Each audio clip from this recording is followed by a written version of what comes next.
Etapa 11, hoy Ocebreiro. La lluvia, ¿no?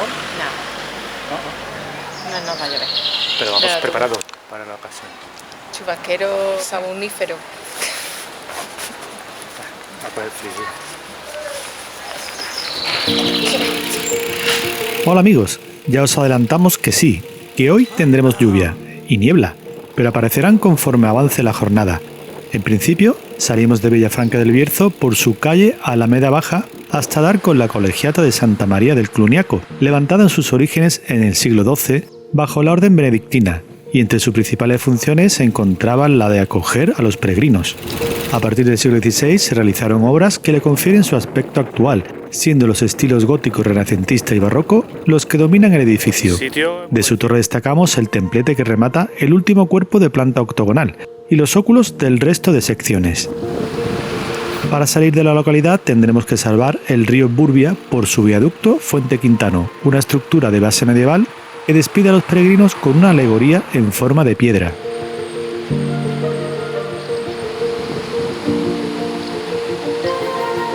A partir de aquí nos restan unos 20 kilómetros por delante en cómodo ascenso hasta las Herrerías, lugar de inicio de la subida a Ocebreiro. Y no hace falta recorrer muchos metros para empezar a sentir ese hermanamiento peregrino. Buen camino. Vamos ahí. El Hierbajo. Tenerife, muy bien, muy bien. Desde Villafranca nos hemos incorporado a la Nacional Sexta, arteria principal de este tramo que también frecuenta la autovía A6, bien presente con sus imponentes viaductos.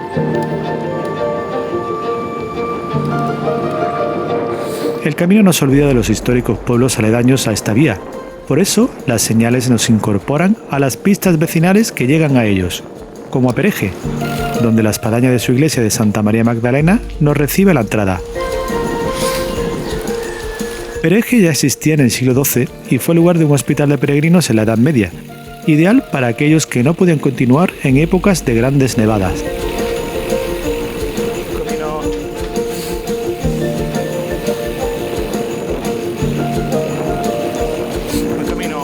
Regresamos a la Nacional Sexta para recorrer algo más de 2,5 kilómetros y volver a incorporarnos a otra pista vecinal rumbo a Trabadelo.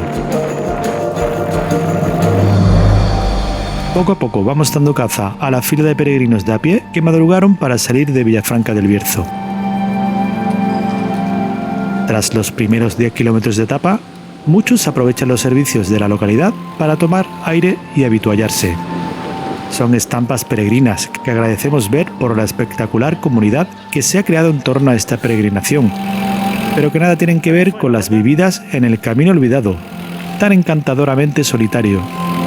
Trabadelo tiene orígenes romanos, cuando estos extraían oro de sus tierras, aunque el crecimiento importante se dio en la Edad Media, con el auge del Camino de Santiago, que permitió su repoblación.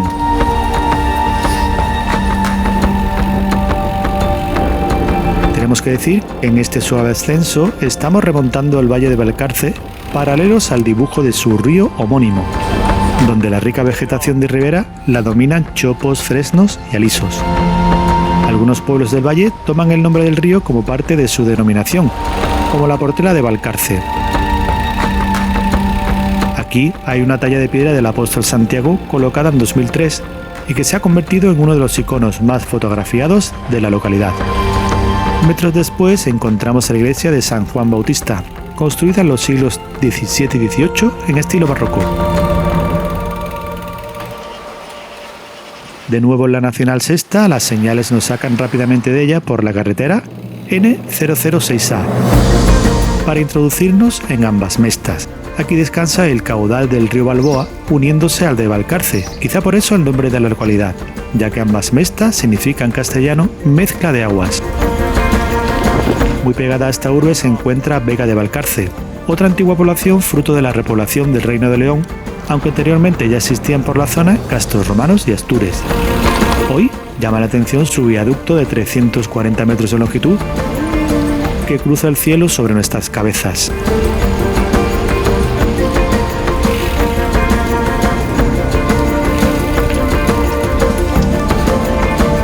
acolchonado valle se abre por momentos descubriendo las cadenas montañosas de Ocourel al oeste y la de los Ancares al este. La verdad que en bicicleta estos 20 primeros kilómetros hasta las Herrerías son bastante cómodos, ya que transcurren por asfalto. Para los peregrinos de a pie puede que no tanto, ya que tendrán que frecuentar algunos tramos por el arcén, aunque eso no les quita el ánimo.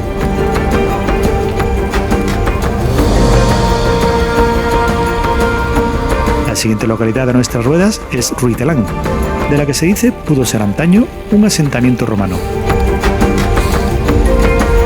Y finalmente llegamos a las Herrerías. Las Herrerías. Desde donde encararemos la subida a Ocebreiro por una pista diferente a la que utilizamos hace 7 años. En 2012 lo hicimos por la Nacional Sexta y esta vez lo haremos por la carretera vecinal CV 125-1. Así que toda esta parte hasta Ocebreiro es nueva para nosotros. Qué guapo.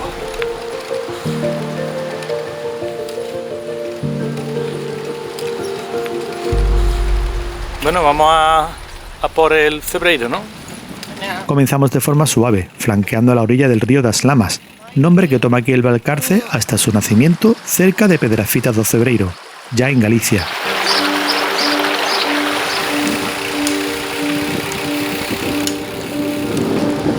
Un kilómetro después, superados los últimos núcleos de viviendas, comienza el plato fuerte de la subida. Para que peregrinos y bicigrinos no se obstaculicen, Nosotros por aquí en bici las señales nos separan en 2 vías. La que toman los peregrinos y ellos por allí, por camino. lleva a la pequeña localidad de La Fava por una pista de tierra. Los ciclistas pueden acceder a ella, si lo desean, 1,5 kilómetros después por asfalto, pero hay que desviarse. Como vamos bien provistos de habituallamiento, nosotros continuamos adelante. Estamos acometiendo la subida por el monte do Chao da Serra en la reserva regional de los Ancares leoneses y superando desniveles que oscilan entre el 10 Subiendo a la laguna. y el 13% de inclinación. Vamos. Contado, mira el contado. ¿Cómo es? ¿Cómo te has quitado la chaqueta? La laguna es el siguiente núcleo de casas a alcanzar, situado a 1.150 metros de altitud, y ya desde esta posición se adivinan sus primeras viviendas, aunque todavía parecen inalcanzables. Pero bueno, entre paroncito y paroncito, poco a poco las vamos teniendo casi a la misma altura de nuestra mirada. Otro paroncito. Joder. Parece que la laguna no llega nunca. Ahí arriba está la laguna. Venga, que quedan 3 nada más. Saber que solo nos restan 3 kilómetros para coronar nos da un chute de adrenalina que nos conduce rápidamente a esta localidad y a atravesarla sin más dilación. Pero claro, estamos entrando ya en Galicia, ganando cierta altura, lo que convertiría en un crimen nuestro paso por este paraje si no nos detenemos y lo disfrutamos unos instantes. Desde aquí hay buenas vistas de la Sierra de Ocourel, con su pico a Cotela do Faro sobresaliendo en el horizonte. En el camino, unos peregrinos esperan a otros para culminar juntos esta hazaña y otros, en cambio, prefieren convertirlo en su desafío personal. 2 formas de entender el camino igual de válidas, Venga, ya estamos cerquita. que conlleva siempre un enriquecimiento a muchos niveles. Y por fin coronamos la subida a Ocebreiro, a 1.300 metros de altitud. ¡Conseguido! No te puedo echar a la mano porque me pega un guantazo. Antes de bajar a su pueblo homónimo, damos un vistazo a las panorámicas que hay a las sierras de Rañadoiro, Piornal o Longa. No sé, sigue por el pueblo. Las señales nos llevan a un cruceiro con motivos jacobeos, como son la imagen de Santiago Peregrino y las vieiras del capitel, donde se postra la Virgen con el Niño y el Cristo crucificado. Después, una singular peregrina nos da la bienvenida a la entrada de la localidad. Está hecha de bronce y disfruta todos los días de muchos peregrinos y de estas espectaculares vistas. Ocebreiro destaca por un lado gracias a sus pallozas, viviendas ovaladas de piedra con techo de paja. Por otro lado, por su iglesia de Santa María la Real, fundada en el siglo IX junto a un hospital de peregrinos. Es de estilo prerrománico y tiene la singularidad de ser el templo más antiguo mejor conservado en su integridad, aunque ha sufrido restauraciones en el siglo XX. Su interior presenta 3 naves con cabeceras rectas. En la central hay una copia de un Cristo crucificado del siglo XIV. La septentrional es la capilla de San Benito, donde hay un sepulcro de un famoso párroco docebreiro, gran impulsor del camino. Y la meridional es la capilla del Milagro, la más importante por albergar un relicario de plata donado por los Reyes Católicos y que guarda el cáliz y la patena con la que se obró el citado milagro. Según cuenta la leyenda, en el año 1300, en un día de dura tempestad se celebró una de las habituales misas. El mal tiempo hizo que solo acudiera al acto un vecino del pueblo de Barchamayor, lo que provocó la burla del cura, que no entendía cómo el vecino se había jugado la vida solo para venerar algo de pan y vino. Su sorpresa llegó cuando la hostia y el vino se convirtieron en la carne y sangre de Cristo en el momento de la consagración. Además, una talla de una virgen inclinó la cabeza para adorar estos elementos. Las tumbas de los protagonistas de esta historia se encuentran a la derecha del relicario y a pocos metros hay una imagen de Santa María la Real docebreiro, del siglo XII.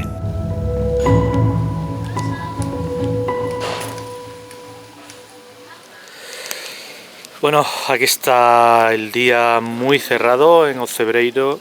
En Ocebreiro realizamos el almuerzo para continuar después la marcha, pero la meteorología nos hizo dudar. Y a ver qué nos deja hacer hoy Santiago.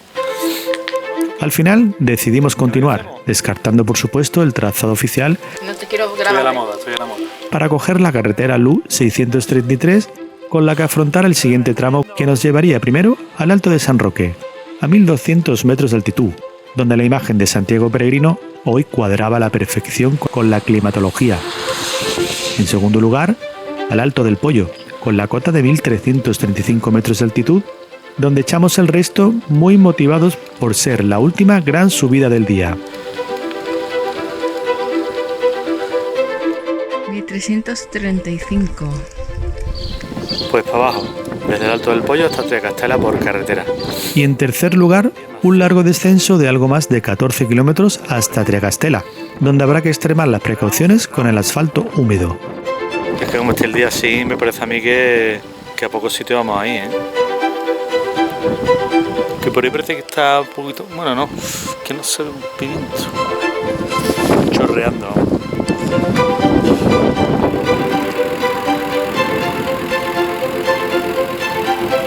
Está todo medio listo de papeles porque ha llovido y está el día un poco de perro. Aunque ahora parece que hay una pequeña tregua, a ver si podemos llegar a Samos y allí nos vamos a quedar a dormir en la hospedería del monasterio, ¿no? Y a ver si nos dan un secador para secar zapatos, mallas. Zapatos es importante secarlos. Pues ese era el plan, aprovechar esta pequeña tregua del clima para llegar a Samos. Aquí hay una bifurcación, a la izquierda por Samos y a la derecha por Sanxil. Nosotros vamos por Samos. A inicios de este tramo hay un monumento al peregrino creado en 1965. La mora de roca rinde homenaje a las piedras calizas que cogían los peregrinos para llevarlas a una calera que obtenía cal para la construcción de la Catedral de Santiago. Nuestro periplo continuará por la carretera LU 633, flanqueando poblaciones como San Cristóbal do Real o Renche, que se enmarcan en un precioso valle formado por el paso del río Oribio, caudal que ya en las proximidades de Samos se llamará Río Sarria. En este mojón quedan 133 a Santiago. El motivo principal de hospedarnos en Samos era poder visitar su monasterio benedictino de San Julián. Fue fundado en el siglo VI y tras varios siglos de vicisitudes pasó en el X a estar bajo la regla de San Benito. En siglos posteriores sufrió varios incendios y la desamortización de Mendizábal, pero la vuelta de los monjes benedictinos y las reconstrucciones le confieren la vida y el aspecto actual. Una imagen de San Benito nos observa desde la hornacina de la fachada barroca de su iglesia monacal. La escalinata entrelazada que da a la puerta de acceso nos recuerda a la que hay en la plaza del Obradoiro. Esta iglesia se levantó en el siglo XVIII, es de planta de cruz latina y en su interior nos llama la atención las bóvedas de casetones. La cúpula del crucero dispone de 8 óculos que le confieren gran luminosidad. En las pechinas de esta estructura descansan imágenes policromadas de importantes doctores marianos benedictinos. El retablo mayor es de estilo neoclásico y alberga una talla de San Julián. El monasterio posee 2 claustros. El primero de ellos es el claustro grande, construido entre 1685 y 1689. Es uno de los más grandes de España y también se le conoce como el claustro del Padre Feijoo, al albergar en el centro del recinto una talla de este monje benedictino que tomó los hábitos en el año 1690. El estilo del claustro cabalga entre el Renacimiento y el Clasicismo, y en sus pasillos se pueden encontrar algunos ejemplos de escudos reales. En su planta superior hay fantásticas pinturas murales que relatan la vida y milagros de San Benito. Estas representaciones las realizaron 4 pintores a partir de 1957, tras un incendio que destruyó los cuadros que colgaban de estas paredes. El claustro pequeño fue levantado entre 1539 y 1582, en estilo gótico. Una curiosa fuente barroca preside la parte central, las Nereidas, construida en el siglo XVIII y es considerada una de las 5 fuentes más hermosas de Galicia. Solo nos resta ver la antigua gótica y la sacristía, presidida esta última por una fuente barroca que usaba el sacerdote para lavarse las manos antes de la Eucaristía. Este recinto octogonal es del siglo XVIII y dispone de una gran cúpula que se apoya en arcos de medio punto. Hoy ha sido un día productivo. La meteorología no ha impedido que podamos descubrir aspectos de este camino que la vez anterior desconocíamos, y eso siempre es bienvenido. Mañana más. Hasta la próxima.